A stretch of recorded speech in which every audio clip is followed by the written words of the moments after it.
అన్ని రంగాల్లో మన తెలుగువారు ఇవాళ మన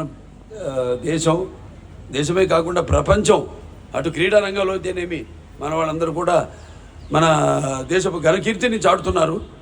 వాళ్ళందరూ కూడా ఈ సభాముఖంగా అలాగే జనని జన్మభూమిశ్చ స్వర్గాదపి గరీయసి ఎక్కడున్నా కూడా వాళ్ళు మన దేశాన్ని వాళ్ళు పుట్టిన గడ్డను మర్చిపోకుండా వాళ్ళు తమ పుట్టిన గడ్డకి వాడు రుణం తీర్చుకుంటూ ప్రాంతపు అభివృద్ధి కోసం వాళ్ళు కూడా ఎంతో పాటుపడుతున్నారు.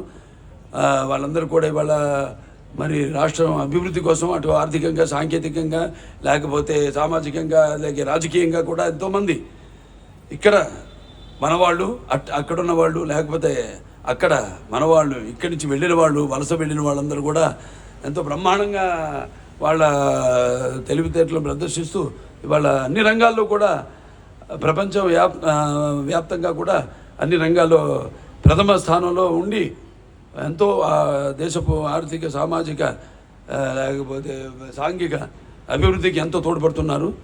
సో ఇవాళ మన అవసరం ప్రపంచానికి ఉంది. ఇవాళ అన్నిటికన్నా ముఖ్యంగా మనం ఈరోజు ఆలోచించాల్సింది దేశం మనకి ఏం చేసిందని కాదు, దేశానికి మనం ఏం చేస్తున్నాం అనేది. ఇవాళ మన దేశం ఇవాళ ఆర్థిక సంక్షోభంలో పూడిపోకుండా ఉందంటే ఇవాళ ఇంకా మన కాళ్ళ మీద మనం నిలబడుతున్నామంటే అది ఇక్కడున్న ప్రతి ఒక్కడి యొక్క తెలివితేటలు.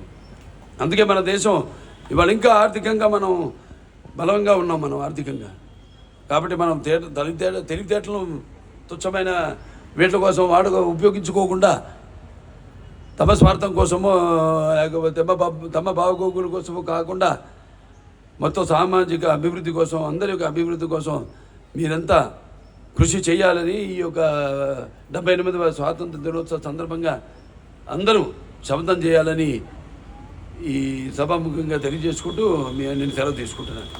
జై హింద్.